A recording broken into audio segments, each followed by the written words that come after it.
It is officially the best week on the DFS calendar for NFL, where we have actual data to look at from the previous week. We know kind of what roles guys are going to have, but also we get some guys who are under salary compared to those roles and some big overreactions based on the results we saw in week one. It could not be any better from a DFS perspective. We're going to dive on in, get you set for the week 2 NFL DFS main slate, break down injuries, break down role changes, break down key things to note, hopefully help you win some cash on this Sunday slate. Welcome on into the Heat Check Fantasy Podcast, powered by numberFire. That's right here on the FanDuel Podcast Network and numberFire.com. My name is Jim Sotis. I am a senior writer and analyst for numberFire.com, joined here as always by Brandon Gadula. He is the senior managing editor of numberFire.com. Brandon, welcome to week 2. How are we doing today?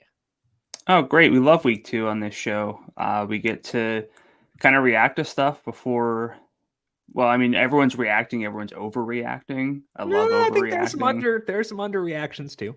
There's some underreactions, but always there's overreactions.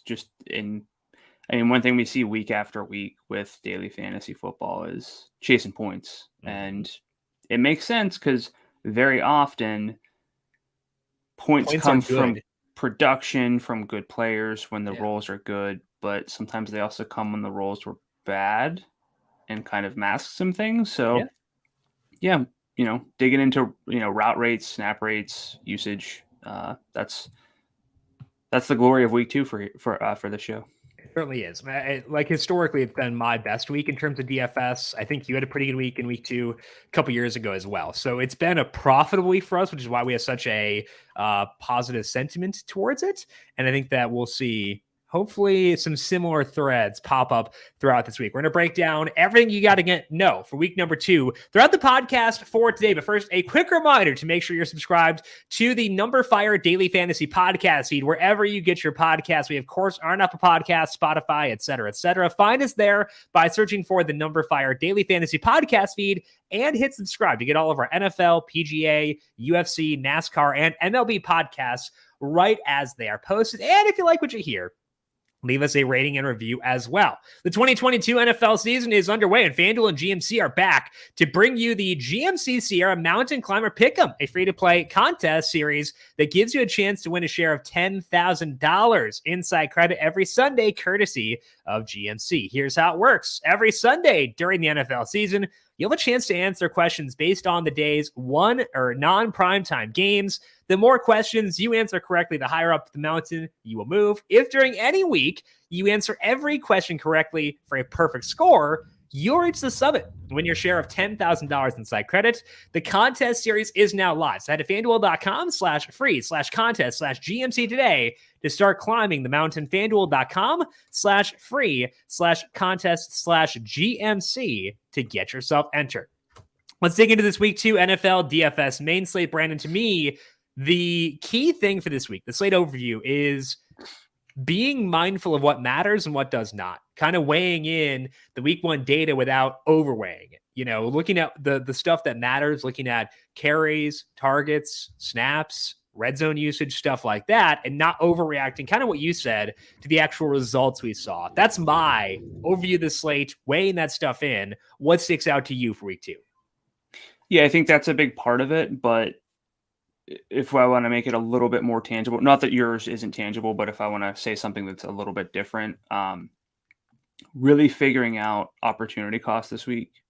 We have some stud running backs, but we also have some value running backs. We have very few rushing quarterbacks, and we need to figure out if we're going to bet on the studs and the rushing quarterbacks and the sort of lone stud tight end that we have, or if we're going to go a different way. So we really got to think long and hard about, yes, we have value backs, but are they in a good enough spot? And we'll talk plenty about this to make it so that you're not really playing a whole lot of Jonathan Taylor, because you can play Jonathan Taylor with value backs, yes, but you're kind of just undergoing a very different roster construction, a different build to the week if you are relying on value backs, if you are not playing Mark Andrews, if you are not playing Kyler Murray and Lamar Jackson. So you really got to think long and hard about the opportunity cost of stealing games from those positions.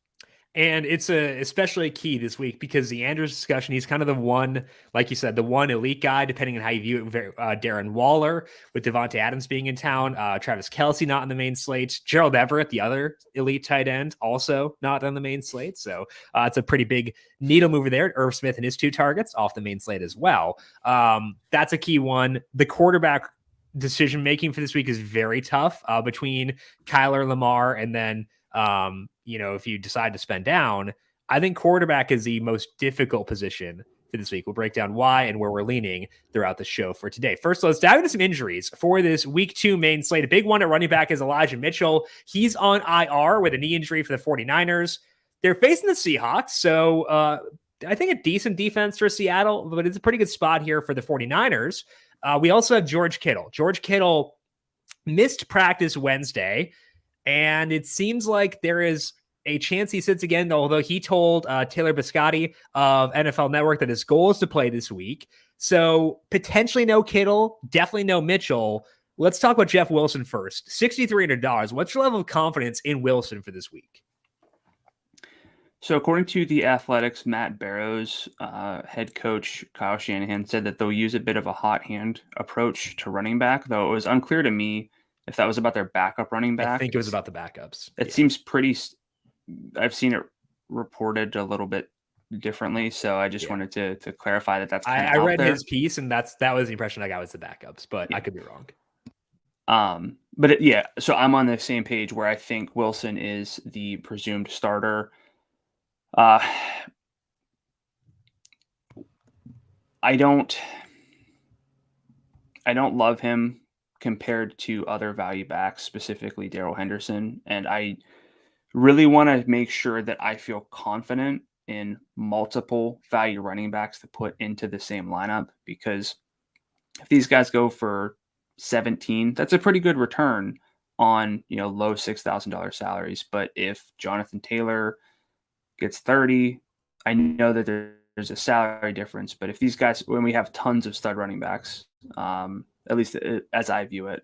So I think it comes down to opportunity cost. If you're asking me just solely, do I think he has a good role? I think he has a good role.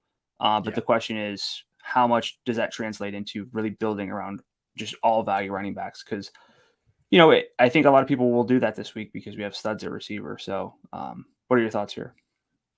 Yeah, one of our trends later on will be about the hit rate of value running backs who are popular in DFS. Spoiler alert, it's very high.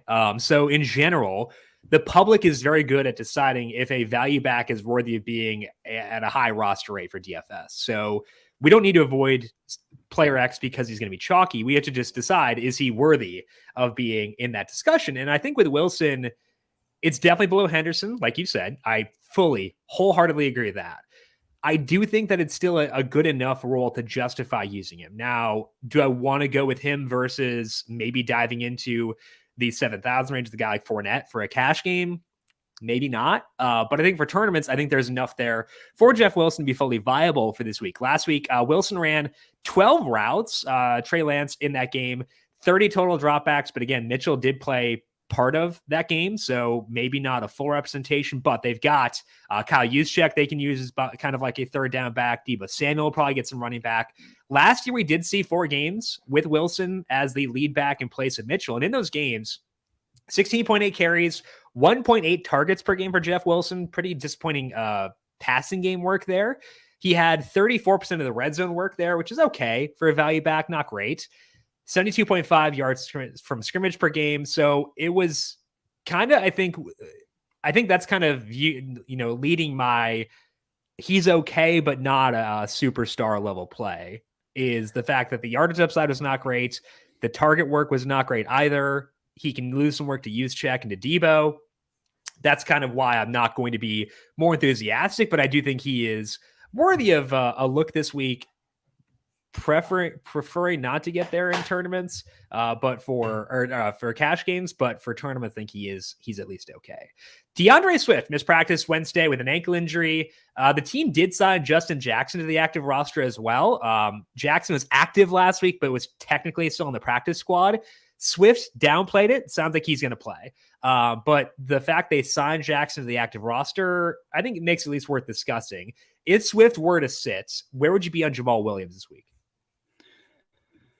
What is his salary? I don't actually know.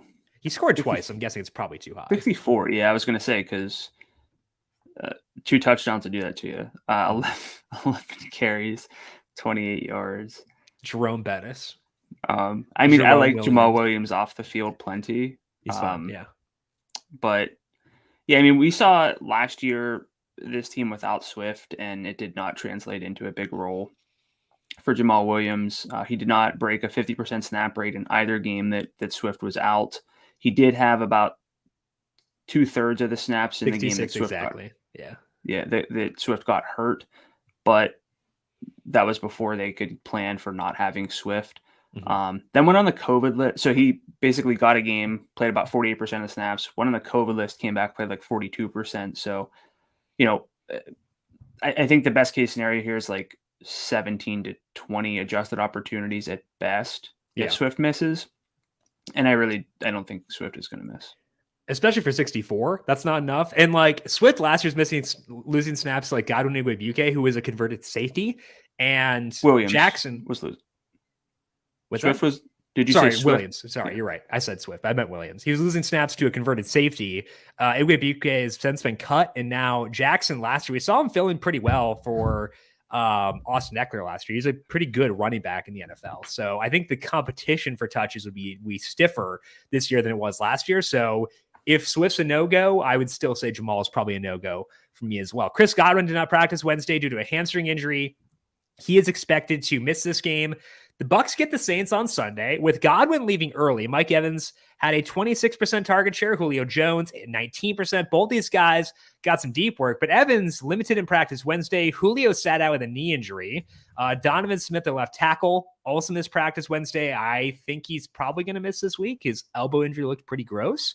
So I'm assuming Julio's going to play. Kind of seems like a Julio vet day kind of thing on Wednesday. Evans should go too. We know his history with the Saints. It's not ideal. What are your thoughts on the Bucs pass catchers here against the Saints? Yeah, so I feel like I've kind of buried the real lead for me, I guess, this week is, yes, we have like the quarterbacks and the tight ends, but we have stud receivers who just went off in week 1, and we have stud receivers who have really good roles. Mike Evans is salaried as a stud receiver, but he's kind of the lowest on the pecking order in terms of actual week 1 role. So I'm a little bit low on Evans. I think Julio Jones is appealing, but my favorite aspect of this offense might just be Leonard Fournette. Mm-hmm. Even, we always want to look for, hey, a receiver's out. How do we how do we impact the other receivers? But among all running backs, Leonard Fournette led in route rate in week 1. So you love to see that. And he was basically just leaving the field when he needed a breather. Like they talked about wanting to reduce his snap rate. They didn't seem to be super concerned about that in week 1. Fournette, 22 routes on whatever dropbacks. So 76% route 29, rate. Yeah. So like really good role for Fournette. Only just 2 targets, but I don't care about that. I think the passing game work should be there. They were pretty run heavy in week 1, and Fournette looked good, even with Smith being out. So I think Fournette's kind of the biggest benefactor here overall. The problem is that it does decrease the projected game efficiency for them. If Godwin can't, or with Godwin not going, if Julio's also out, that might impact things too. But I still think that Fournette's a pretty good option there. He would also be my favorite there. Julio, if he goes, 57 is very tempting because that's a very low salary for a guy with a good role. But I would still prefer Fournette, but Julio at 57 would definitely be in play. T. Higgins got in a limited practice Wednesday. He's still in concussion protocol, but that gives him a pretty good shot to suit up and clear by the end of the week. Any thoughts on this Bengals passing offense in a game versus the Cowboys where the Cowboys do not have Dak Prescott? Yeah, so they might not have to throw a ton, but they should be efficient when they do throw. Jamar Chase at 8,700 can still break open this slate with a huge game because he could just see so much work.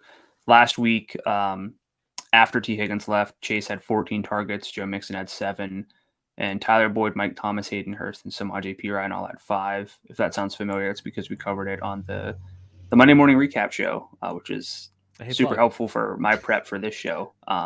But I also looked at second half routes. Chase had 39, Mike Thomas 35, Hayden Hurst 33, Tyler Boyd 30.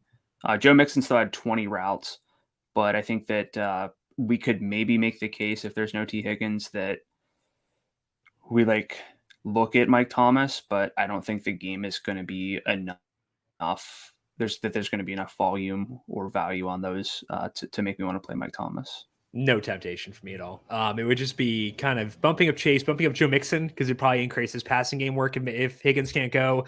Other beneficiary would be Hayden Hurst. He had 8 targets last week. Part of that's because they ran 50,000 plays, but again, it would open up some target work for Hurst. 46 yards on those 8 targets. He's $5,300.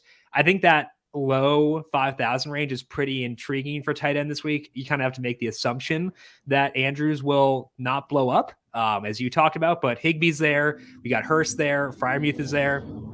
And then a little bit lower down, Albert Okwuegbunam is 51 as well. That's not a terrible range. So he'll be in that discussion. A guy could look towards there potentially, depending on the health of T. Higgins, but I am expecting Higgins to go.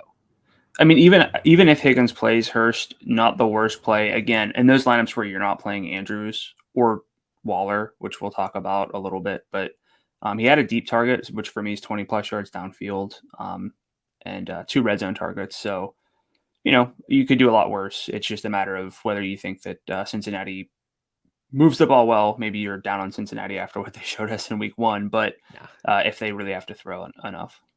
Never down on Cincinnati and Joe Burrow. I realized I forgot to ask you about George Kittle. I talked about him in the Jeff Wilson thing and forgot to bring it back up. So let's circle back to George Kittle right now. He might play. The reason I wanted to circle back to it is because he really does impact my view of this entire offense, specifically Trey Lance. I think Trey Lance is intriguing this week at 75. Might be some funky weather again in San Francisco this week. But Kittle, I think, is a difference maker. He'd bump up. If he plays, it bumps up Jeff Wilson for me because Kittle is one of the best blockers in football, regardless of position. It would impact Lance because it helps out his passing efficiency. So I have a lot of close eyes on Kittle this week, and he will dictate the way I view Lance, the way I view Wilson. Not as much impact for Debo, because I think Debo is probably fine regardless. But what's your view of George Kittle and his impact of Lance, et cetera, this week? Yeah, I mean, a super impactful player, like a yards after catch, just hero. I don't know with his health level, though, what that'll look like. I don't know if that's enough for me to be tempted by him specifically at 6,100. I would imagine he'd be limited. So might have a little bit more like a lower route to snap ratio where he's just called to block a little bit more. But obviously, if he plays, I'm higher on the offense. If he doesn't play, I still like the offense enough because Trey Lance, frankly, is, I think, by default the QB3 because he's agreed the only guy who can really match with the rushing. And with 3 rushing quarterbacks, to write them off completely, you're saying that none of them are going to have a solid rushing game with some passing. So right. I think that he would be firmly third for me if Kittle can't go. If Kittle does go, then he's kind of flirting with that Lance Kyler or that Lamar Kyler tier. But if there's no Kittle, I would probably drop Lance down a tier. He'd still be maybe in a tier of his own, but I think that's when we start talking about maybe Russ pushing his way into that tier, something like that. Just because we can never turn down value. What about Brandon Ayuk at 5,700? He had 2 targets last week. It was a horrible game environment weather-wise, but he ran every route. Yeah. All 30. He played 99% of the snaps. I don't think you can put a whole lot of stock into like the usage, but because he was out there, that's really, really appealing. Yeah. So he might be the only guy who gets bumped up if Kittle can't go, honestly. Yeah. I think he'd be the only guy I'd bump up if Kittle doesn't go. But I probably could justify using him regardless, is what I would say. He had a good role last year, even when Debo and Kittle were healthy after they came back towards the end. Still good role for Ayuk. So I think he's in play regardless. If Kittle does not go, he's definitively above Julio and Allen Robinson for me. If Kittle does go, I think he'd still be first of that trio, but more of a discussion at that point. J.K. Dobbins got in a full practice on Wednesday, means he could return this week. Salary is $6,000. If he were $7,000, I wouldn't really talk about him very much because that'd be too high for his expected role. I'm still expecting him to be eased back in, but 6,000 is not bad for a guy attached to Lamar Jackson. So if we get Dobbins out there, would you give him a swing, give him a thought if he were to play? I don't think so. This is the kind of stuff that we always shy away from on this show, is like a committee back. Maybe the situation is better for someone in this offense who plays 50% of the snaps than it is for other guys who play 50% of the snaps. But we haven't seen him since 2020. It looks like he maxed out at a 66% snap rate in 2020. This team just doesn't give running backs heavy workloads in terms of snaps. Mm-hmm. So I'm not really that tempted, but it sounds like you're higher on him than I am. He'd be more tempting for me than either Kenyon Drake or Mike Davis was last week. And I think that's not saying a lot, but he would be. But if that was the baseline, I love him. Yeah. With other value backs there, like Henderson, Wilson, I really doubt I get him in my player pool, but Henderson, Wilson. Let's say we get a Shefty bomb at 11:58 on Saturday night that says, hey, they're expecting to be full go. Cool. I'll buy in then. But I would kind of need that to be committed. Rondale Moore missed another practice on Wednesday due to his hamstring injury. Zach Ertz also sat, but he's expected to be a full go on Thursday. With Rondale Moore out, Greg Dortch, Wake Forest legend, got decent work in week 1. Any interest in Greg Dortch if Rondale Moore sits again? Yeah, Dortch had like a 35 or 40% target share at Wake Forest. Just a production hero. Also, Madden God. Back in the day when I think he was on the Jets in Madden in 2019. That's not back preseason in the day. Hero. When you play through the preseason games, I did get rid of Sam Darnold, drafted a dude to replace him eventually. But Dortch, Darnold preseason games on Madden, amazing. Hero. So I think this is a good exercise in the value of a target, where he did have 9 targets last week for a 6.3 yard ADOT. The wide receiver average across the league's 10.4. We've seen value guys in the past be projectable for heavy targets, but have sort of minimal yardage upside because of the ADOT being what it is. I mean, 63 yards is not nothing. He also had 2 deep targets. I know you're using different cutoffs for deep targets. I have 1. A 16-yard downfield target is still impactful. Sure. That still helps. Is 1... He had 2, so it's not 1. Okay. So, yes, it is impactful. They were willing to throw the ball downfield to him. That's what I'm saying. Then he had to have, if he had 2 targets of at least 16 yards downfield, all of his other targets must have been absolute bunnies. Yeah. I'm guessing they're just using him in what the role they expect to use Rondale in. Right. Would you be excited to use Rondale more coming off of a 9-target game with a 6.3 yard ADOT? Yes. But Rondale Moore has more draft capital tied to him. That matters. I have a higher opinion of Rondale Moore in general, despite, I think, finding Greg Dortch to be a fun player. So in a game that I want to stack, a game that is the best game on the board, I would say it's Marquise Brown 1, James Conner 2, but then Dortch is probably above Ertz for 3rd. In a game that I'll have a lot of exposure to in general. So I'm probably going to just wind up using him.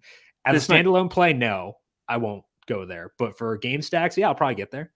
Okay, so I know that these guys are 100 and 200 respectively above Greg Dortch. But Drake London, Allen Robinson, or Greg Dortch this week? Am I stacking that game or no? So I'm not stacking it, Dortch is last. If I am stacking it, Dortch is first. Okay. Pretty easy scenario. Okay. Yeah, I mean, I think London though is pretty good at that number. I also think that A-Rob is pretty good. I think Julio's pretty good. But in a game stack, Dortch will be part of the rotation, I would say. Man, yeah, this just feels like one of those I don't know when these games are.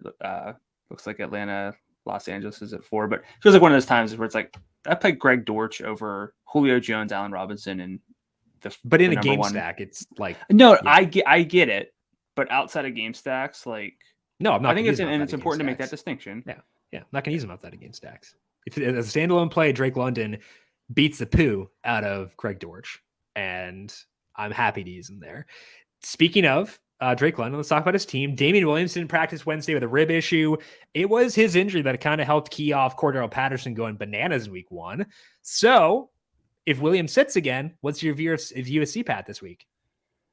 Oh boy, this again.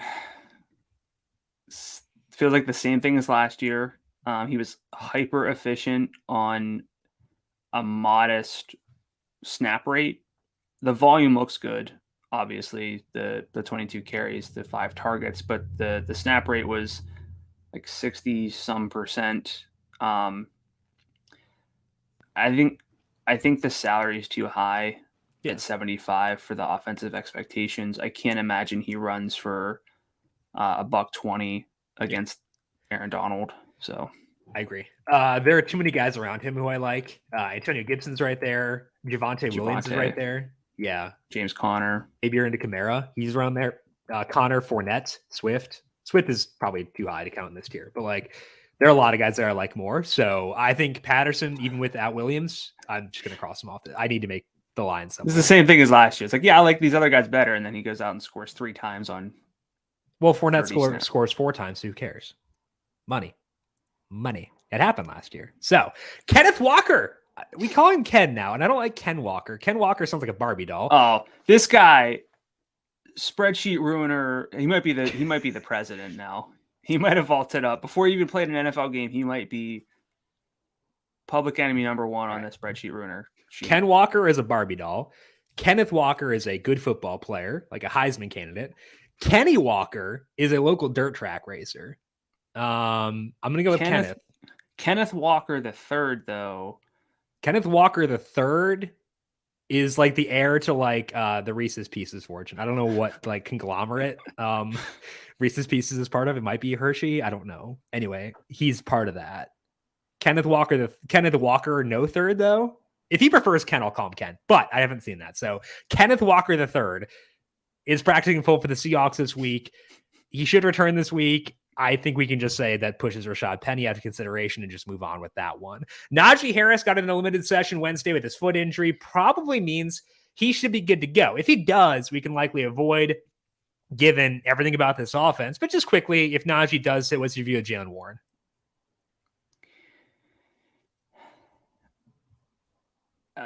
He could have been considered like a borderline cash game play for such a low salary, but we might have we're going to have Darrell Henderson. Going to have Jeff Wilson, possibly Jamal Williams. I would rather play Warren. I agree. Without Swift or without Najee than Williams without Swift. But I agree. I think we got enough options here. Yeah. And enough value receivers too, like between the guys we were just talking about where nope, I'll go elsewhere. But if we don't get Najee, and Warren is shaping up to be the chalk, do you trust that chalk? Does that change your opinion of the situation? It would depend on what Mike Tomlin says. He tends to be pretty straightforward. He's a straight shooter. So if he says we're relying on him to be like our every down guy, I'll up my view. I would say, like, if I'm just like grading out exposures, Henderson's like a 60%er, like very, very good, feeling great about him. Wilson's probably about a 35-ish%. I'd probably put Warren around 25% or so. Does that sound about right? Okay. Yeah. Cool. So let's take into bookmaker info for this week and start things off with the highest total on the board. That is in Vegas for the Raiders and the Cardinals. 51.5 the total. Spread is 5.5 points in the Raiders' favor. Once again, my numbers are showing value in the Cardinals. Kill me. It is a clear standout game from a stacking perspective, but obvious questions on both sides. Can you use anybody not named Devontae on the Raiders? What's your trust level in the Cardinals offense? Brandon, tell me how to view this game because I can't read the Cardinals. I think that you're a little too low on Darren Waller. Okay. He's a guy who does have yardage upside, and I did a pivot piece. It was like by the end of it, by the time I actually published it on numberFire, I was sick of it. But one thing that we kind of see is that stud pivot tight ends are good plays. We know that Andrews is going to be chalky. We have all these questions about Darren Waller, who had just 6 targets, but 79 yards on them. Again, one of the things that, and this is why I don't like watch a lot of film because stuff sticks in my head, but Derek Carr threw a pass behind him. It would have been an easy touchdown. We could be looking at, a 15-point game for Darren Waller on sort of minimal target numbers. Yes, Devontae Adams is the guy, but is he going to kind of setting myself up for this one, but is he going to maintain a 49% target share all season? Probably not. So yes, I think that Darren Waller should be. The answer is yes. What do you mean? I don't think Darren Waller should be forgotten and crossed off as much as, and I'm not saying you're crossing him off, but I think you're a little bit too low on him based on how you're viewing him. Probably fair. If you're asking me if you're asking me if Devontae is the only play here for the Raiders, I would say that's not correct. If I give you 10 game stacks here and you have to have one Raider in each, what's your allocation between Devontae and Waller? 70-30 or 7-3 or? Probably 70-30, maybe even 60-40 because the replaceability of Devontae is a lot more doable than with Waller. Because we could see a case where Andrews is just fine, but Waller's the guy. There are basically two guys this week at tight end who could really make you regret it. And I think that Waller, again, we're talking about overreactions. Waller's role could have been way worse than it was. 81% route rate, end zone target. 17% target share is fine. It's fine. Yeah.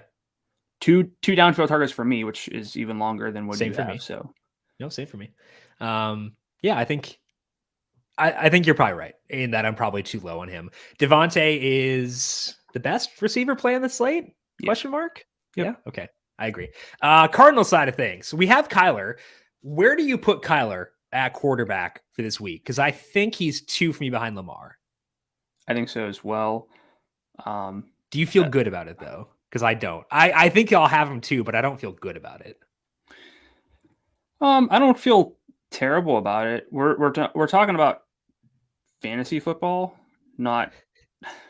Kyler loves fantasy. We have 5 carries, 29 yards. In the first half, because they didn't do anything in the second half. That was all in the first half. Yeah.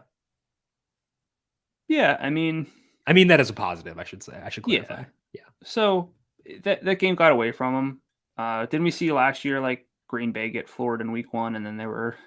I don't think they're Green Bay, but yes, that did happen. Yes. Because I meant Kyler Murray, absolute Aaron Rodgers season coming up. That's exactly what I said. Buddy, I think that we're talking about overreactions. We're talking about overreactions. We saw Patrick Mahomes, best quarterback in football, just dominate them. Arizona got off to a slow start. A lot of injuries.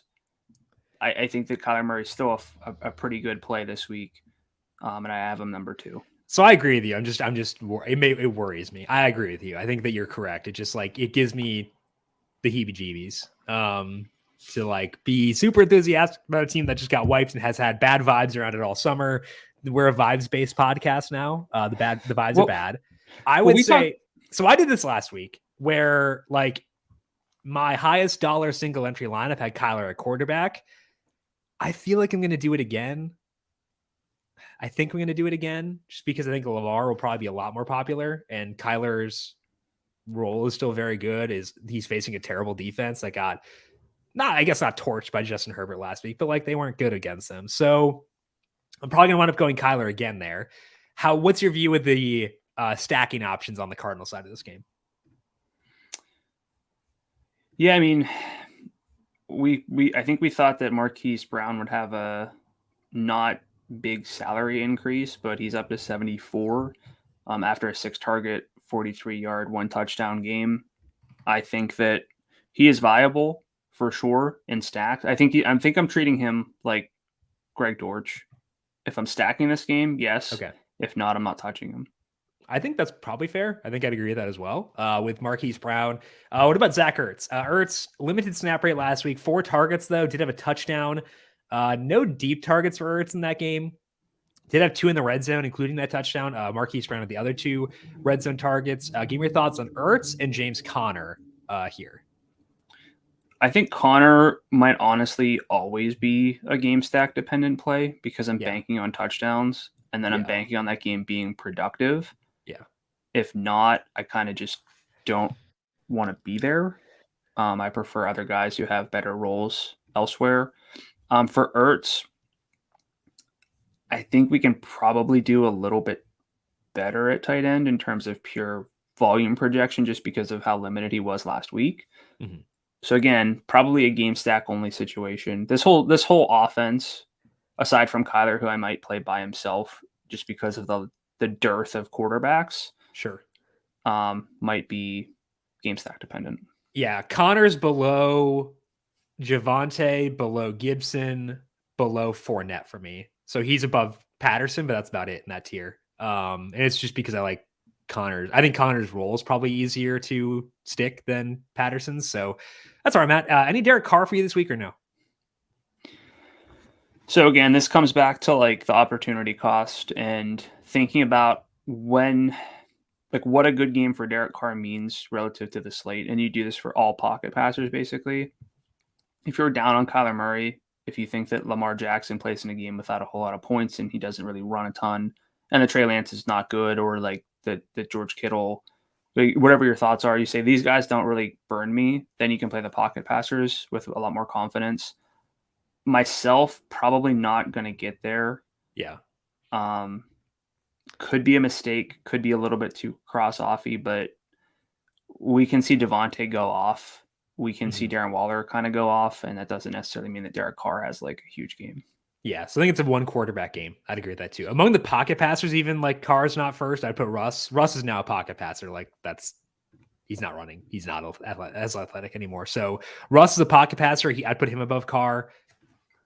What about Stafford? Yeah, Stafford would probably be above Carr too, honestly. I think Stafford's probably elbow thing. A very easy way just to be different. No pushback. Let's move on to the second highest total game. That is the Commanders at the Lions. That is at 48.5 right now. The Lions favored by 1.5 points. Look ahead line here, I believe, was the Commanders -1 and the total at 44.5. So movement towards the Lions and towards the over. And the over or the total has inched back down. It was 49.5, now 48.5. I like both sides of this game a lot. It's probably going to be a zero quarterback game where I don't use Goff or Wentz, but like similar to like a couple games last week where I want to have pieces of both sides as game stacks within other game stack lineups. Like if I have Kyler, Devontae, and Marquise Brown or whatever, then I'll probably look towards having a secondary game stack in this one too. So I like this game a lot. Talk me out of it or talk me even more into it. I'll talk you into it. I think Carson Wentz will probably catch some popularity after a 4-touchdown game. I'm probably not chasing that, but yeah. I can see the case for it. And again, we're looking at we view it 3 quarterbacks who can kind of break open the slate with like a huge rushing game and some passing production. Maybe you don't view it that way, so you think it's just sort of more about the pocket passers. That's a very important note for you as a listener to think about how you view it. But I think I'm on a zero quarterback kick in this one because I am very afraid of the ceiling games from those Russian quarterbacks. But as far as the non-quarterbacks go, pretty appealing matchup overall. I think we have 2 viable running backs at reasonable salaries with DeAndre Swift and Antonio Gibson. I think that the biggest question probably is what we do with the Washington pass catchers. And I want to ask you about that specifically. But as far as the Detroit pass catchers go, Amon-Ra St. Brown at 6,900 is a good value. I think it's a fair number is probably what I should say. And I like TJ Hawkinson at 57 if in those lineups where I'm not playing Mark Andrews. So what are your thoughts on Washington's pass catchers? Because I'm very interested to hear how you view all of them, but specifically Scary Terry. So are you sitting down? I can see you physically. You're just sitting down, but I'm asking you, are you sitting down? No, I've been standing. I stand really still. It's weird. You're very short because I know that your camera. I know where your camera is. Anyway, I like McLaurin a lot this week, and that's probably the first time I've said that. But like, think about it. Think about the boxes this one checks: tight spread, high total, situation where people are probably looking at the lower salary guys within his own team. Didn't do a ton last week. Did score, so like his total output was actually okay.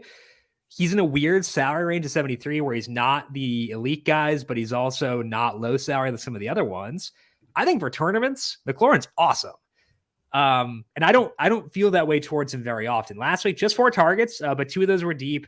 Jacksonville has like some okay players. So I'm not super worried about that, honestly. Jahad Dotson last week looked great. I'm excited about that from a dynasty perspective.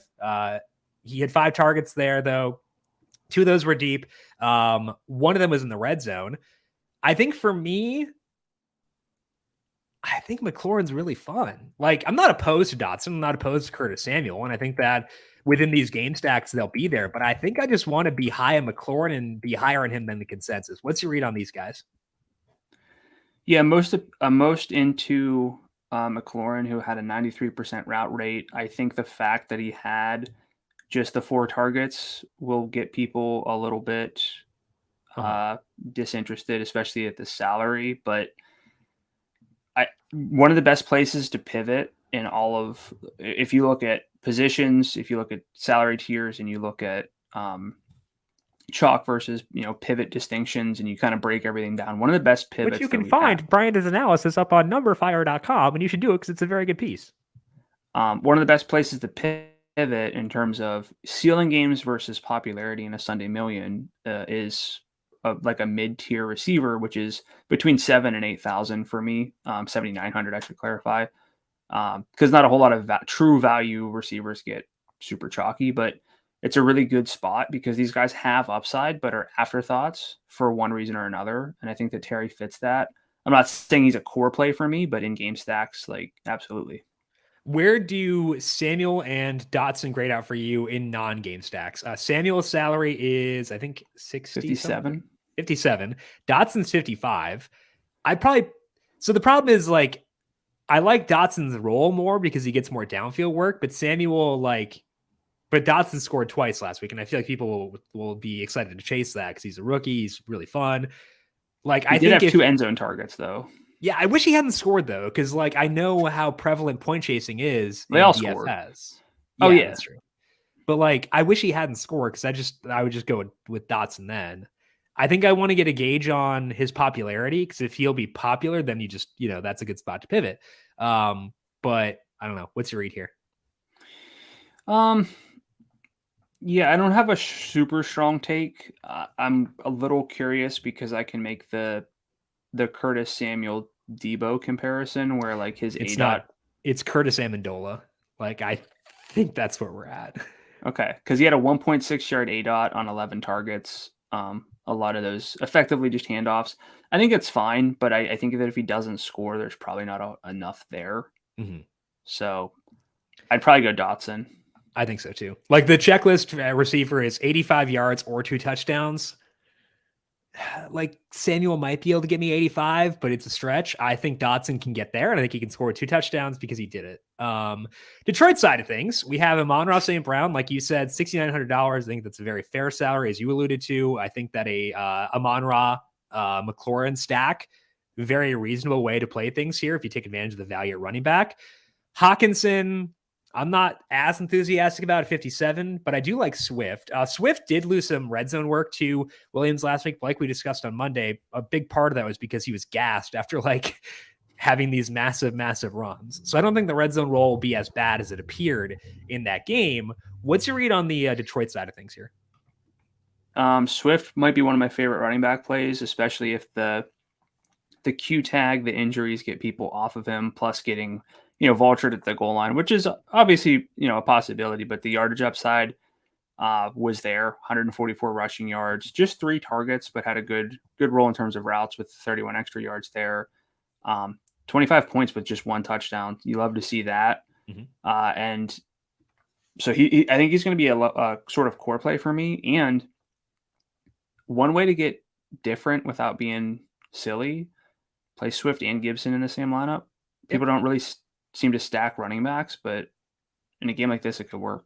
And stacking running backs does pop up in perfect lineups, like, more often than you would think. And it's especially true when those guys can bust off long runs. Maybe not Gibson, but Swift definitely can.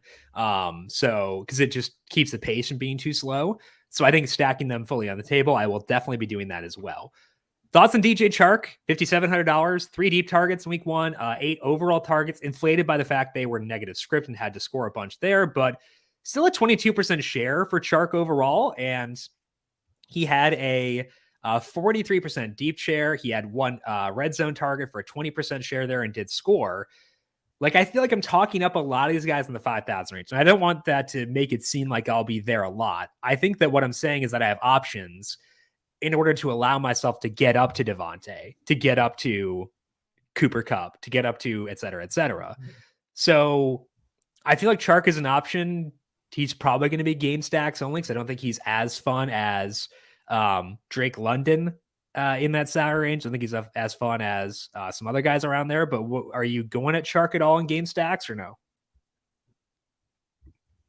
Yeah, I would. I mean, he had a 92% route rate last week, had an end zone target, 124 air yards. You like to see that. That's something that you want from a value receiver. And this could be one of those spots where, like, hey, maybe DJ Chark lives in like maybe he's like a 62, 6,300 guy. And that doesn't sound like a huge discrepancy, but that helps. Every $100 in salary helps. And if you can play him in a good game, I think it makes sense. If I'm thinking about like target projections for these guys, like Chark's probably above Ayuk just because like they'll be ahead in that game, most likely. A very run centric offense. Might be ahead of Julio. Might be ahead. Robinson, I'd probably project for more than Chark. Drake London, I'd project for more targets, but a less efficient offense. Even though they had the two best quarterbacks in football, and Marcus Mariota and Jared Goff. I think I'm more into Chark than I thought I was when we started talking about this game. Peace tempting. Same here To me, for sure. Okay, one game that might be kind of sneaky is the Colts at the Jaguars. Total 44.5. The Colts are 4.5-point favorites here. We had seen some movement towards the over. It was up to 46.5, and then got bet back down to 44.5. But I think this game is kind of interesting from a stacking perspective. What's your read on Colts at Jags in week 2? Yeah, I lost in all of this so far has really been Jonathan Taylor, and it could be a mistake to lose sight of Jonathan Taylor. This is the issue of value running backs whenever we have guys who can just go nuts. I know it was an overtime game, but 31 carries, 161 yards. He had 41 adjusted opportunities in regulation, I believe. But he ran a route on 54% of their dropbacks. Yeah.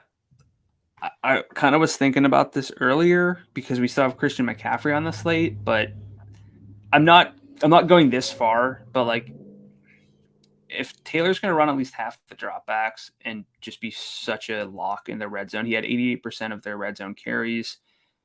He might be the new Christian McCaffrey. Yeah. Like he's the closest thing we would have to like prime Christian McCaffrey. Yeah, he gets there in a very different route, but yeah, I think you're right. It's fair. So, although Saquon might be in that discussion too. That's true. Yeah, bad offense too. Yeah, exactly. I think that a Taylor Christian Kirk mini stack is pretty fun. Kirk had a really what? Interesting. What? Because the Christian Kirk, I liked him more last week, and I used him against you in the bobblehead, and I won. So sit down again. Gosh, get out of here. Get out of here. Kirk, 12 targets last week, got some good deep work. The Jaguars pretty pass heavy in week 1, which is kind of why I'm like here. I am eyeing the over in this game. I have not bet it, but I think it's at least interesting. In that game last week, 12 targets for Christian Kirk, 9 for Zay Jones. Sure. 2 deep targets for Kirk for a 33% share, 3 red zone targets for a 30% share. That at 65 is like cash game viable. I thought he was cash game viable last week. Again, did use him in my head-to-head against you last week. So I think that Kirk is hyper relevant. I'm very into him. Any other Jags here? Any other Colts besides JT? And then your thoughts on Michael Pittman. I asked you like 6 questions there, and I expect you to answer every single one of them. Other Jaguars other than Kirk, I don't think so. I don't want to go with I don't want to touch the running backs. Agreed. I'll talk more about Michael Pittman and trends. Okay. And I love Jonathan Taylor. He's the reason I'm afraid of just taking all the value running backs. I gave a modicum of thought to Trevor Lawrence this week. I talked myself out of it, but I looked into it. I'll put it that way. I looked into it. Didn't quite get there, but I looked into it with that one. Okay, so you mentioned the trends. Let's dive into that and talk about the workloads of stud wide receivers in the main slate. Because we got a lot of guys. We got Devontae. We got Cooper Kupp. We've got Jamar Chase, who had like 97 targets. We got Tyreek Hill, Debo, Pittman, CeeDee Lamb. What do you see when you dig into the workloads of these guys and how it relates to roster construction for this week?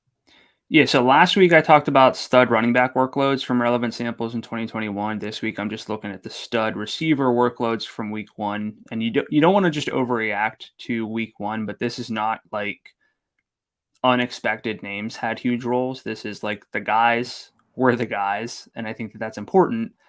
These guys are built different. They got the dog in them, okay. And they're football players. So bold declaration on your part there. They are football players. But first. So we have Cooper Kupp, and I just want to double check this because it just sounds silly. But his salary is $9,700, which is wild, but probably fair. He had a 37% target share, 45% of the Rams' air yards, despite just a 6.9 yard ADOT, which of course is very nice. 2 downfield targets and an end zone target. If I'm building a lineup and it's Cooper Kupp versus Jonathan Taylor, it's going to be Jonathan Taylor. But that workload is fantastic. Devontae Adams at 88, who I think we both agree is the best outright receiver play given everything at salary. 49% target share, 58% air yard share, 2 downfield targets, 3 red zone targets. You can't ask for anything more. But Jamar Chase, fantastic role as well in an overtime game, 30% target share, 35% air yard share, 46% red zone share, which included 6 targets. It's clear that he's the guy in the red zone right now for them. Mike Evans, though, 8,300, just a 25% target share, 29% air yard share, and 1 end zone target. I think he's the one of the top 7 studs I'm lowest on. Tyreek Hill at 8,000, we can't forget about. He had 39% of Miami's targets, 45% of their air yards, 4 downfield targets of 20 plus yards. That's fantastic. Don't want to overlook him. Debo Samuel, 8 carries for 52 yards, 3 red zone carries, and now no Elijah Mitchell. 8 targets, just 2 catches in really bad conditions for a catch rate over expectation of minus 61 percentage points. So could have been coming off a much bigger game. And then Michael Pittman, I'm going to cut it off before CeeDee Lamb just because of, although I think he's not the worst volume play. No, he is. He's the worst. If his salary was lower, I would be more open to it. But no, Michael Pittman volume play. It's okay. You can say it. Michael Pittman, 27% target share, 35% air yard share, 2 of 8 red zone targets. So these are the top 7 receivers in FanDuel salary. And among those on the main slate, they have the top 5 spots and expected FanDuel point workloads for my model from last week. Debo Samuel was 7th. Only Mike Evans is outside the top 7 among main slate guys. He was 30th. It was a run heavy week, but I think that I'm kind of lowest on Evans as a result. But look, stud receivers hit at a good rate. There's still volatility in receivers, even if volume's there, because 120 yards and no touchdowns doesn't really burn you. But these guys obviously have good red zone roles, good downfield roles.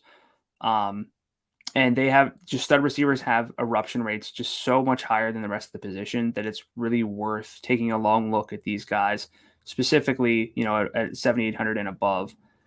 I think the real reason I'm open to playing them more because in this house on this podcast, we generally pay up at running back.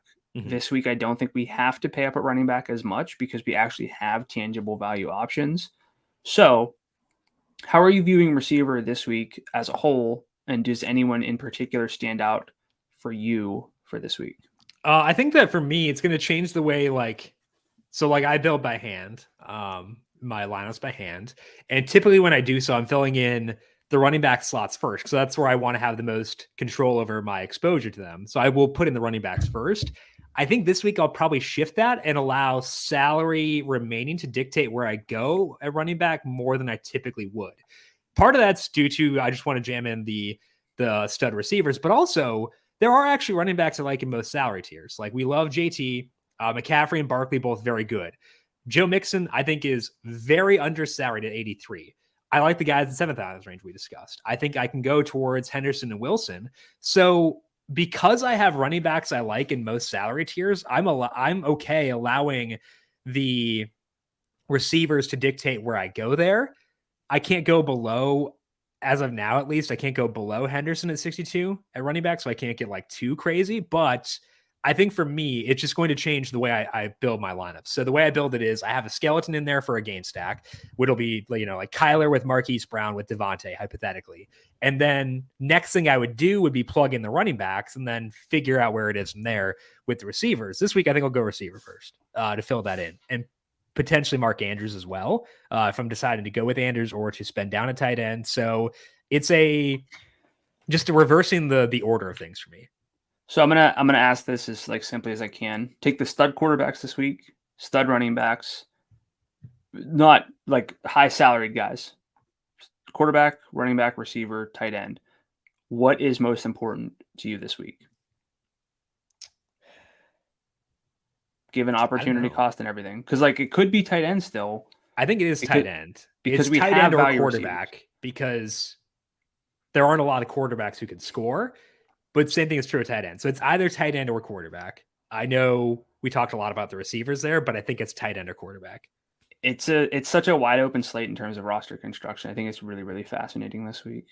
Yeah, it really is. I don't know where I think that Andrews is kind of the key discussion point there. But yeah, the receivers are tough. I think that the fact I've been able to talk myself into some 5,000 range receivers might be bad for me. But I think that they actually do have like viable volume. So yeah, we'll see. My first trend is talking about low salary backs because we got Darrell Henderson and Jeff Wilson this week. We have some value at that position, which we didn't really have as much last week. The question is, should we trust low salaried backs? And historically, the answer is the public is pretty good at identifying quality chalk at that position. Last year, 38 running backs were popular on FanDuel, which means top 7 in roster rate in the FanDuel Sunday Million with a salary of $6,500 or lower. So 38 value backs were popular last year. 13 out of 38, 34%, hit 3x value, not 2.5x, which is typically where people talk about the cutoff being for tournaments. They hit 3x value. Pretty good. Baseline for all running backs and at least 1% of rosters, so relevant backs, the baseline was 14%. And value backs who are popular hit it at 34%. That's a really, really big gap and a really big step up.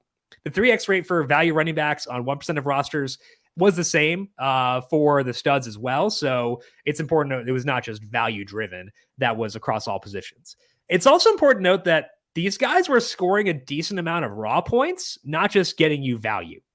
Of those 38 popular backs, 7 scored 20 plus FanDuel points, but 11 had 19 or more, and 14 had 18 or more.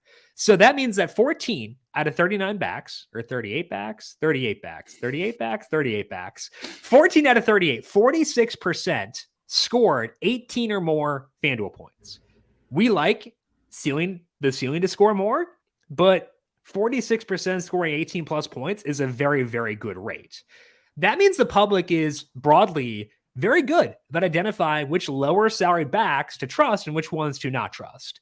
That does not mean to target value backs willy-nilly. But if you feel confident in a lower salary back like Henderson, maybe Wilson, you don't need to pivot even if you think that they will be popular. Volume is volume. We want predictable volume. We want it especially when it's predictable. So I'll be heavy Darrell Henderson this week. He's a top guy from this perspective. I won't be as high on Wilson because his role even with Mitchell out last year was mediocre. Again, 72.5 total yards per game across 4 games. But having Trey Lance there should make him more efficient. Maybe they'll get Kittle back this week. That helped the ground game efficiency too. So I'll be on Wilson, even if I'm not as high on him as I am on Henderson. But I want to get your read on this. Accounting for the fact that value backs actually do get us both good value and good raw points. How are you handling Henderson and Wilson this week? I don't really think they're in the same conversation for me. I think Henderson is a much, much better play. Okay. He's going to be someone I lock in. I know you said about 60% for him. He might be higher for me because even if we see 80, yeah, I agree. You're right. Even if we see Cam Akers more involved, we're talking about a complete role reversal for Darrell Henderson to have a terrible role, and I like that. Wilson's more of a look. There's a realistic shot that I can play Jeff Wilson and Darrell Henderson and really open up a lot, and that's important because while we're targeting Kyler Murray and Lamar Jackson and Mark Andrews, like you can't play those guys and just avoid the value at running back completely. It just doesn't work. So I'm not saying I'm going to play Henderson and Wilson in like my main lineup or a cash game lineup. I don't know if I'm quite there on Wilson, but having two really opens things up, and you can pivot from one to the other, which even if they're popular, you can just kind of differentiate in that sense. You can build the same lineup and kind of swap one in for each other. So I love Henderson this week. I'm probably closer to 80% on Henderson. Yeah, I agree. Wilson, no, you're right. I think you said Wilson like 35%. Mm-hmm. That sounds about right for me. Okay, I think Henderson being closer to 80 than 60 is correct. I'd agree with that too. So we're both very high on Henderson. We like but don't love Wilson, but might wind up using him in order to get access to Devontae, Cooper Kupp, et cetera, et cetera. Let's dive into your second trend now. Talking about the Ravens. Their week one game. It's a new look team with no Marquise Brown, with Rashad Bateman being a full player. What read did you get there? And what I think is a very fun game against Miami, where I have bet the over at 44.5 points.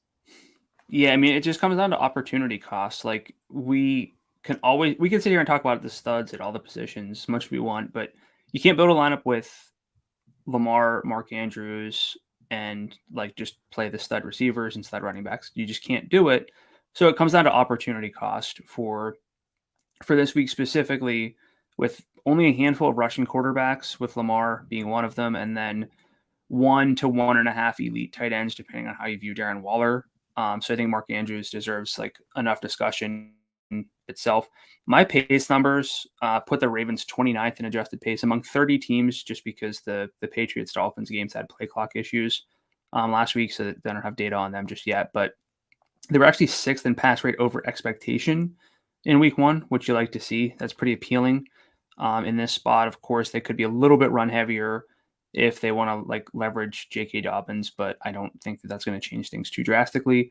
Jackson threw 30 times for 213 yards, but with a 12.2 yard ADOT. He ran 6 times for just 17 yards, but did have a red zone carry. The tools are definitely there though, for 6+ carries in a game that could be a bit of a shootout. As for the skill players, I'm not going to get too far into the running backs because I don't think that they're super relevant this week. But we saw a concentrated target share on Mark Andrews as expected, 24% of the overall targets, 27% of the air yards, a 13.6 yard ADOT. I have him at 28% likely to get to 15 plus FanDuel points in my simulations. Darren Waller is at 21%. Kyle Pitts is at like 16 to 17%. Nobody else is above 8%. So we're really talking a few guys who can get there. The reason Pitts is even that high is because he has a good potential at air yards and volume, and that's kind of what that matters at tight end when not a whole lot of guys have that. As for the receivers, Rashad Bateman had a 17% target share and a team best 29% air yard share with an ADOT of almost 21 yards. You love to see that. And they weren't prayer yards either. He caught it. So he scored as well. Devin Duvernay, though, scored twice despite just a 56% route rate and a 14% target share. So Bateman at 64 is really appealing within game stacks for the times that I play Lamar, but can't quite get to Mark Andrews. I don't know if I'm going to be chasing Duvernay at 5,900. 2 touchdowns with just a 56% route rate, kind of the recipe to be more popular than you deserve to be the following week. So my questions here: how much do you like Lamar, even though the total is fairly low? And I'm not asking like if you're fading Andrews outright, but in a core build, are you trying to get to Mark Andrews? The obvious answer is yes, but if that comes at the expense of some stud receivers and running backs, is that enough for you with Andrews? Do you like him that much? I think I do. I think I have to get to him, honestly. And I don't like having the have to mentality. Like there's no such thing as a can't miss play in DFS, but given the fall off after him, I think he's a priority is the way that I'd phrase it. And I think that he's a guy, like if I've got one lineup, I think he's going to be in it. I think Lamar's a QB1 on the slate. I'm okay pivoting to Kyler for like single entry stuff because he'll be less popular, really attractive game stuff like that. Regarding the total here, I think it's too low. Like I said, I bet the over on this one. If I look at projected game-wide efficiency for all games this week, number one, KCLA. Like that's very obvious. Not on the main slate. Arizona, Las Vegas is number 2. Minnesota, Philly is 3. That game's also not in the main slate. And then Miami versus Baltimore is number 4. It's actually above Philadelphia versus Detroit, Washington versus Detroit, which surprised me. That is the next one up. But I feel like that kind of helps alleviate my concerns around the total being low. I also think the Dolphins are very viable as far as winning this game. My numbers like the money line on them as well. So I think it actually sets up pretty well. I'm not sure how I'd want to bring it back on the Dolphins side. Like, obviously, I want to get to Tyreek, but is he worth the opportunity cost there? Do I want to go Waddle, but he's not super low salaried either. Chase Edmonds had an okay role in week 1, I thought, to the point where I'd at least like for a tournament lineup consider him, because the primary appeal of him is if I'm going with Lamar and Andrews, it's a very chalky build. I got to differentiate somewhere. I think Edmonds might be a route for doing so. I'm not actively seeking him out, but I think he's in play there. Do you have any read on the Dolphin side of things here? I think if I'm going here, I have to be open and receptive to Tyreek and Jalen Waddle. Mm-hmm. That's it, though. Yeah. I'm not going to chase the running backs. Mike Gesicki's role was bad. He's not even on the team, effectively. Like, he's not there. But yeah, Tyreek, as I mentioned, like a 39% target share, was one of 3 guys with at least a 40% target per route rate. The others being Devontae and AJ Brown, who's not on the slate. So if you think this game has plays, although I don't know if Miami's going to push the tempo, and there's still questions about Baltimore. So this game could just bleed clock, but the hardest part is Waddle's salary. Yeah, it's a bit high at 72, but a Lamar, Bateman, Tyreek Hill stack is a very easy way to, make us, I think, a viable pivot. And then you're banking against Mark Andrews in that spot. Obviously, if you play Mark Andrews with Tyreek Hill and Lamar, great start. It's just going to be a little bit difficult to build a lineup from there. Yeah, it's not easy. I've been tinkering with some Lamar lineups while we've been talking here. Shocker, I'm not fully listening. But, I think that I'd agree with what you're saying there. And I think that, again, one lineup, I probably do want Andrews in there, regardless if I have Lamar at quarterback or not. Let's dig into my second trend here, talk about another key offense for this week. That is the Broncos. Talking about their offense with Russell Wilson. Finally got to see that last week. They get a good matchup with the Texans here, so we should dig into it. They were decently pass heavy. It was a small sample, though. They were their early down first half pass rate is 57%. Last year, the Broncos were at 50%. So that's good. The problem is they were very slow.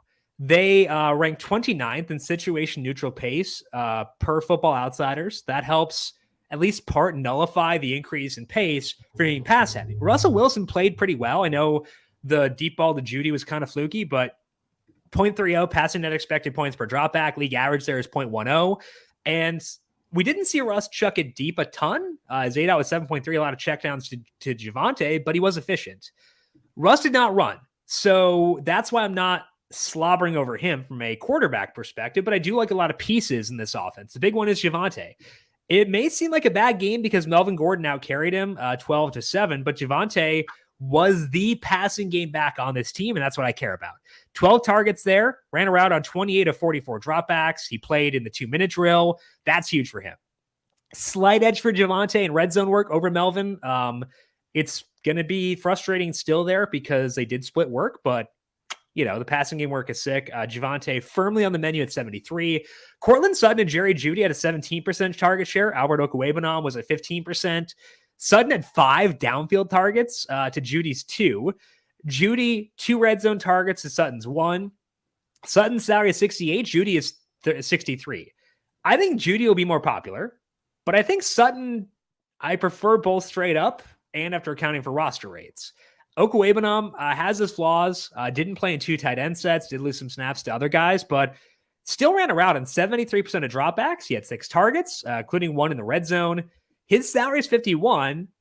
I'm likely to have a non-zero number of shares of Okwuegbunam. In order, I would rank these guys Javonte 1, Sutton 2, Judy 3, Okwuegbunam 4, but I have at least a decent amount of interest in all 4. So how do you feel about the Russell Wilson-led Broncos? Yeah, wanted to kind of wait and see. I thought Russ might be a little bit more viable based on what we saw. I still think that you can make the case because he has so much talent around him. And again, you're not like it's not like everyone listening or even us, well, maybe us, is going to play only Lamar, Kyler, and Trey Lance. I guess that is a possibility for us. But, in those lineups, if you don't, Wilson has a path to pure like pocket passer upside.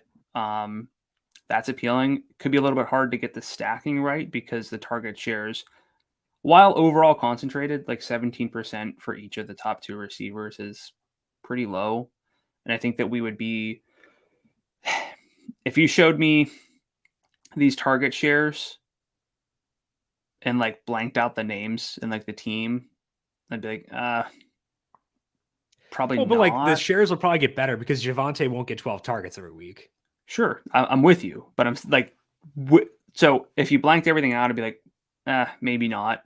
But within the context of what this team should be, who they should utilize more, I think that it's a very good spot. And both receivers, frankly, have upside that is much higher than what their salaries are. So I love both of them.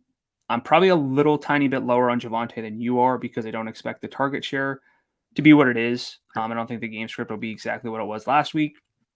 And as much as we want to say Melvin Gordon's not an issue, he's a bit of an issue. So I think I'm a bit lower, but the salary of just 73 is very appealing. So I'm with you. I like all 4. I don't know if I'll get to Russ, but it's a really good situation. Russ might be 4th for me at quarterback. I think it's either him or Stafford, default. I think. Probably by default. Yeah, it's one of those 2. Javonte or Fournette? Fournette. I agree. Javonte or Gibson? Gibson. I think by a hair, but that's where I get really close. Yeah. So I think it's Lenny 1, Gibson 2, Javonte 3, and then the other guys. Javonte or Kamara? Javonte. Yeah, probably. I mean, okay. He had what? 11 or no, 8 more targets than. But they're talking about the rib issue, but like they're facing the Bucks, super tough defense. Taysom Hill still getting carries for whatever reason, so I'm okay being lower on Kamara. That's fine by me. Weather for this week, only one game that's impacted by weather so far. It looks like the 49ers game might be raining again. Sorry, Trey. Looks like it may hold off into the latter part of that game. We're talking here on Thursday morning. It'll change before that. So check back on the weather there for that one later. I am hoping we don't see another slop game for the 49ers this week. Let's dive now into our positional recommendations for week number 2 on FanDuel. Starting off at quarterback, Brandon, who are you looking at there? Lamar Jackson, number 1. The salary is lower than Kyler Murray's. Lamar's probably going to be by far the most popular quarterback play, but we're talking about like chalk value running backs and that we're good at predicting who to play at running back. We're also really good at predicting who to play at quarterback as a collective because the volume is so predictable, the matchup matters, all that kind of stuff. And for Lamar, we know that he's got tons of rushing upside. Very, very stackable, which has not always been the case for every rushing quarterback that we get, but obviously Mark Andrews, and I think Rashad Bateman is a very, very good play this week, especially, I would say game stacks only with Lamar, but within those stacks makes a lot of sense. Ran 6 times, had a red zone rush, 12.2 yard ADOT. Again, could go off in this game, could also be held in check, but if he puts up 30, I don't know how many quarterbacks this week have 30 points in their predictable range of outcomes. I know Carson Wentz got to like 29.7, but I don't know how many people were really predicting Carson Wentz to get to almost 30 FanDuel points last week. So somebody might be able to match him, but you're then looking at like Lamar versus the field, and that's not really how this works. My second love is Trey Lance at 75. I think it's a really good salary for Lance with room to build on a really sort of forgettable week 1 in terrible conditions. With or without Kittle, I like him because the rushing is there. 13 carries for 54 yards, 3 red zone rushes. Elijah Mitchell's out. I think that could just lead to a little bit more even for Lance, who, if I'm not mistaken, did lead the 49ers. I made a note on this on Monday's show, but I think led. I'll figure it out, but just a great rushing workload. And honestly, a pretty good expected completion rate in those conditions. So I think that he's a great play this week. He might honestly have to be my QB1 in some lineups. Like, Yeah. I would consider him potentially in a single lineup because the salary savings might be worth it. I'm on Lance too. I would prefer him if we get George Kittle out there, just because, again, he has such an impact on everything in that game. He's an impactful player. Yeah. So I want Kittle out there. If we get Kittle out there, I think it's a tier 3 at the top with Lamar, Kyler, and Trey Lance. If we don't get Kittle, it's a tier 2 with Kyler and Lamar at the top, followed by Lance. Again, 13 rushes, 54 yards in week 1. He's had, I think, 8 or more rushes in all 3 starts in his NFL career. Seattle's defense, I think, will be pretty solid, but I'm not sure if that matters as much if Lance will run as much as he could. So that lower salary helps increase my exposure to Andrews, helps increase my exposure to Devontae, et cetera, et cetera. My second love is Kyler. I can't imagine be popular this week, given the, again, bad vibes around that whole team. He was awful in the first half last week, but now has more playing time with Marquise Brown. He ran 5 times in the first half before that game got out of hand. I think that Murray is a very fun tournament play on a slate lacking upside. He still has that ceiling, and I want to keep chasing that. So Kyler is in my quarterback loves as well. Running back, what do you got there? Trey Lance, 10 second half carries last week. I just wanted to clarify that. Led the team. Running back, we almost overlapped at quarterback. We're going to have a lot of overlap at running back as well. But even though we can talk about the same guys, I wanted to pivot. So I will say that Jim's number 1 love is my true number 1 love, but it's Joe Mixon. I'm going to pivot to DeAndre Swift at 82. I think the questionable tag probably keeps him a little bit under rostered even after a big game last week. Plus the red zone role being what it was, probably a little bit misleading. I think that also kind of keeps things in check, but really, really good game environment. Good role last week. Maybe a little bit of an overperformance. 15 carries, 3 targets, but ran around on 61% of the team's dropbacks. Probably expect them to see more of those converted into targets. And again, should probably have a better red zone role this week. Also like Leonard Fournette in this range. But my second love is Antonio Gibson at 74. Just 2 running backs check the box as being in a game with a high total of 47 plus. Tight spread within 5, and project for me for at least 3 targets. And they're both in this game with Gibson and Swift. Gibson ran 20 routes last week, which was 48%. Had 8 targets in the lone red zone rush. So usually you think J.D. McKissic is the receiving back here, but Gibson was utilized last week in that role a good bit. It's a fun game. Salary is reasonable. And then, of course, number 3, Darrell Henderson, 6,200. Could burn us if the roles sort of reverse, but Cam Akers definitely didn't show us anything last week. And it was very clear that Henderson was the starter. And, maybe if he played a little bit worse or Akers did more, you'd worry, but there's really not a whole lot to think that Henderson will scale back. He had the second best snap rate among all running backs last week. He had the second best route rate among all running backs last week behind just Leonard Fournette. So I think that I said 80%. He might honestly, I might lock him into every lineup. That's fair. I have Gibson and Henderson in mind, as you mentioned as well. Henderson, great snap rate, 13 carries, 5 targets. Facing the Falcons this week. Falcons defense might be a bit underappreciated potentially based on what they did this past week, but McVay said that they don't trust Akers, like almost flat out. I know McVay, he has a tendency to be a bit of a dick when it comes to like talking about his players publicly based on his track record. So if he doesn't like Akers, I don't see any reason to not use Henderson. He is good chalk at 62. Gibson, as far as that goes, 14 carries, 8 targets, 64% snap rate, despite trailing for almost the entirety of that game. That to me is the biggest key. It wasn't even it was a McKissic script, but Gibson still got a lot of work. $7,400. I can stack him with Swift. I can stack him with Amon-Ra or Chark even. I like that quite a bit. Mixon is my top love for this week. Just a disgusting passing game workload last week. If we omit the overtime, still 41 adjusted opportunities, carries plus 2x targets for Mixon, 9 targets in that game. The Bengals ran, I think, 100 plays. So, it's going to come down, maybe. But it does seem like the role shifted for Mixon, and his salary didn't go up. 83. That's a great number for a guy with that kind of role. So I want to get to Saquon. I want to get to JT. I want to get to McCaffrey. But if I have one lineup, I'm probably using that salary on Mark Andrews, the receivers, and making Mixon my top stud versus getting to Saquon, McCaffrey, or JT. Again, I like those guys a lot. But who have we become? I know. In this house, we spend down at running back. But in the past, we've seen these guys get 90+% snap rates. That is not the case this year so far. Yeah, which is 1 week. But Saquon's if you're going to play a guy 90% of the snaps, you're probably going to do it in week 1. I want to get Saquon, though, because he's just so fun to watch and so fun to root The for. snap rate leader at running back, yes. So I'm still going to get there. But if I have one lineup, I'll probably go Mixon. Wide receiver, what are you doing there? I'm going to get so torched by like 3 Jonathan Taylor touchdowns. But I didn't look at your player picks. You have Cortland Sutton there. You yelled at me for having Sutton above Judy on Slack yesterday.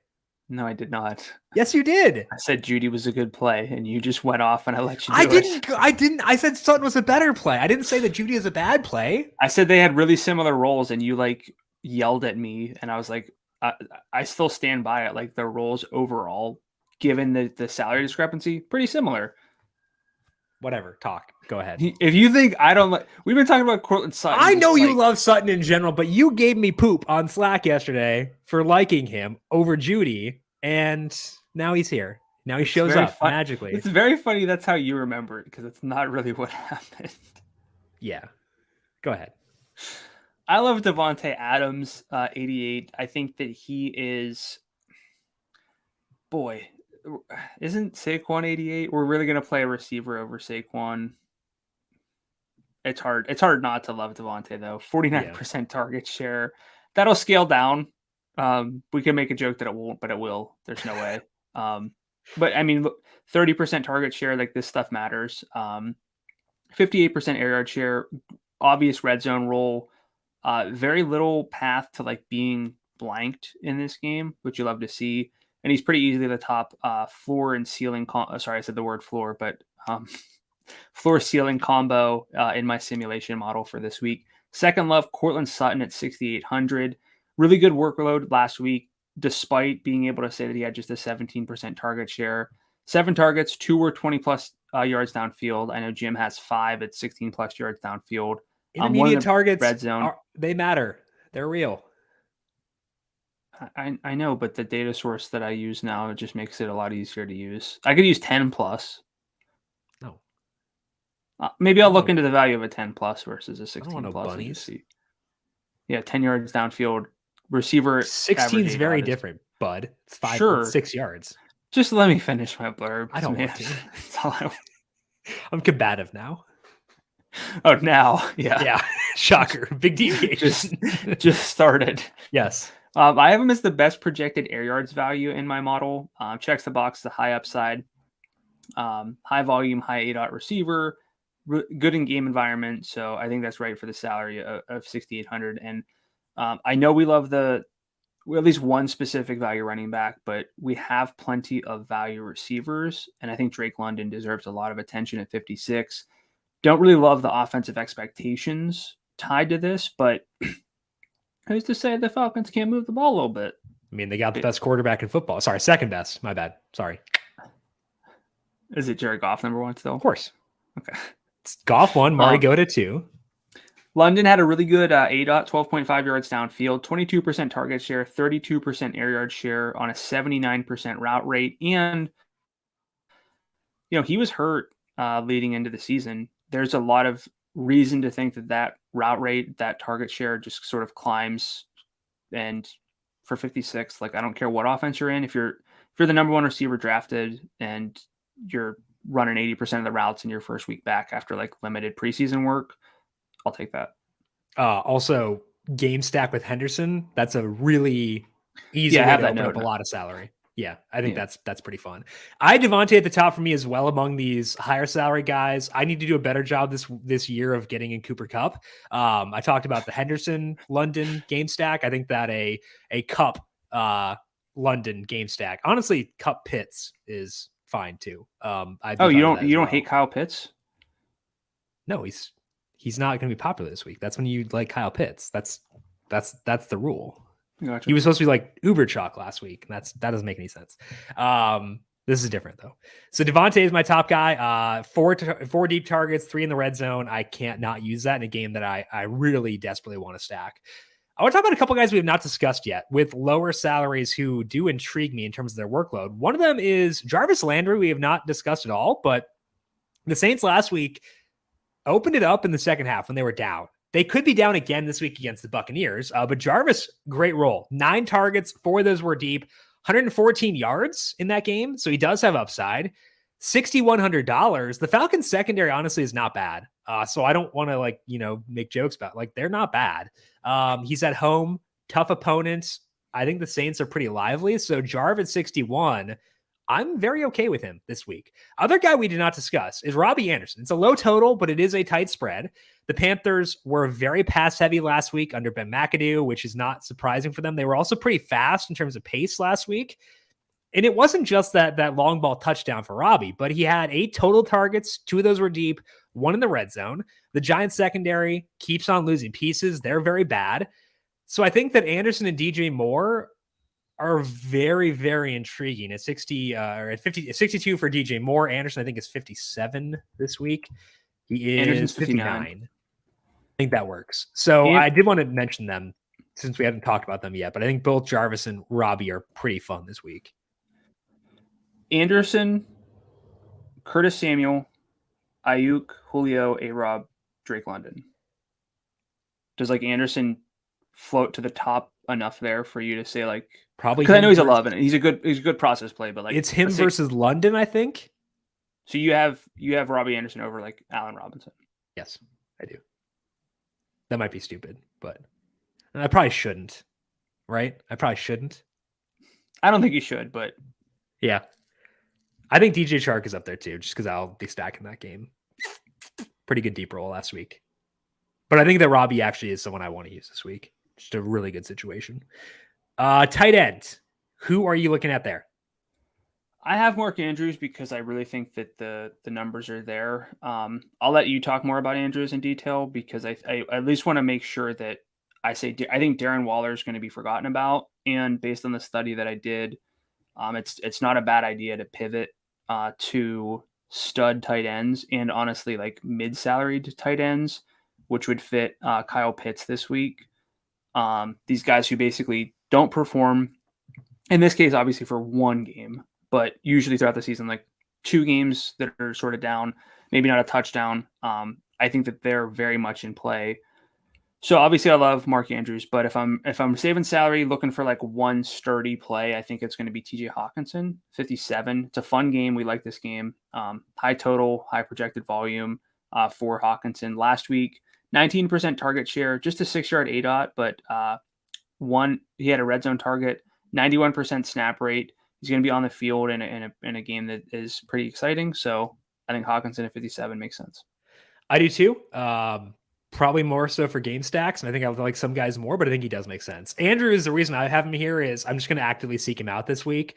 And one of the things I said to myself after last year, going into this year, was that I wanted to make sure I did a better job of prioritizing stud tight ends when they were on the slate and in good spots.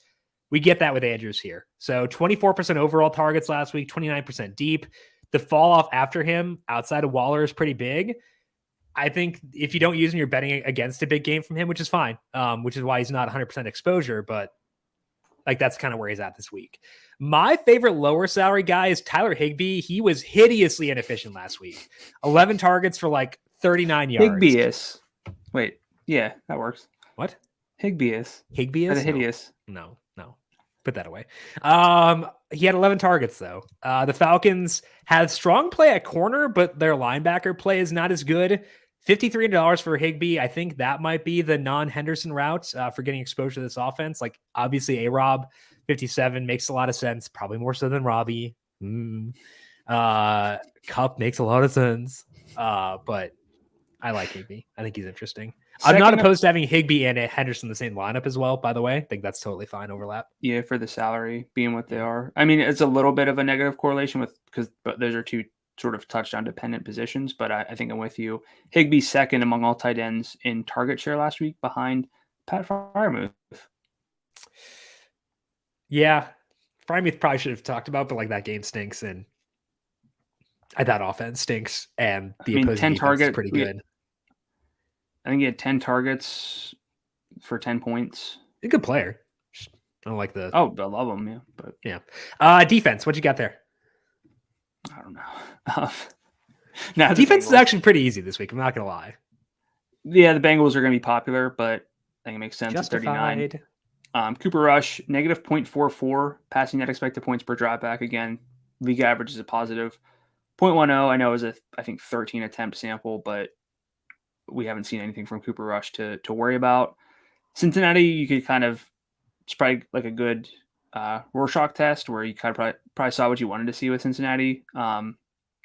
But they held a not great offense in check last week. Didn't get a whole lot of fantasy points from it, but they should be able to do it this week. One thing I forgot when talking about Jarvis is that it's a Jameis Winston revenge game. And I feel like we should not overlook that. He tore his ACL against Tampa last year. So it's a double revenge game, not just that he used to play for them, but he tore his ACL against them last year. So a double Jameis revenge game. And we're not going to go to Jarvis Landry? You kidding me? And quickly, Michael Thomas at 7,000, Amon-Ra St. Brown at 6,900, or Cortland Sutton at 68. Are we too low on Mike? No. I think I don't know. Like I just can't. Whenever I think about Amon-Ra, like 12 targets pops in my head every time. Like I can't unsee that. Sutton, I think, has the best upside of the group. Best pure upside, yeah. Yeah. I mean, if we're talking multiple touchdown upside, I'd love to say Amon-Ra St. Brown has it. I'm sure he does, but Cortland Sutton has it. Michael Thomas has it. But I go St. Brown over Thomas. I think I feel okay about that personally. Okay. I think Sutton's number one there, but I think for tournaments I'm there too. This is such a wide open week. I don't know if we're going to see a whole lot of chalk. You might be right. It's very true. Henderson will be, but that's fine. Sure. I think Lamar and Andrews, like, again, we don't care about chalk at quarterback, and tight ends are typically good investments, but I don't think we'll see a chalky receiver situation, if that's what you were alluding to. My defensive love this week is the Patriots. They're facing Pittsburgh, who can't run, which means we should get a lot of dropbacks here. That's good for defensive scoring. The defense didn't play badly for New England outside of that one Waddle touchdown. Pittsburgh ranks 27th in projected offensive efficiency by my model. So I don't typically enjoy going at defenses in low total games because a low total typically implies either a slow pace or a run heavy approach. That's not the case with Pittsburgh. Their total is low because they're bad on offense but they throw a lot. So that's why I'm okay with this, despite it being a bit counterthetical to the way I typically want to play things at defense. That's all we got here for this week 2 preview. Brandon, any final thoughts for the good people before we send them off to fill out their winning lineups for this week? So I know that aside from quarterback, where Jim and I were very concentrated, and I'd say tight end between like Andrews, Waller, Pitts, Hawkinson, or like basically Andrews, Waller, Pitts, and then like game stack dependent tight ends. We mentioned a lot of different plays that we like. It is very easy to fall into that. If you're building even 20 lineups, just be mindful not to have a little bit of everyone, because whenever certain players hit, you're going to be tied to the probability that you kind of hit throughout your lineup is going to lower. So really think long and hard about your favorite plays of the week. They could be very different than ours. You might love Michael Thomas. That's fine. But very, very easy week as we break this down more to want to have exposure to everyone and just be mindful of that. And what I would say is, like, just go through and actually list out your favorite guys at each position relative to salary. And that will tell you which guys you should prioritize. So go through running back and say, okay, relative to salary, I want Henderson first. I want X player second, et cetera, et cetera. That will tell you what to prioritize. And you're going to have to cross off some guys you like. Like, I have nothing against Cordell Patterson, but I'm probably not going to play him this week. So go through that process, decide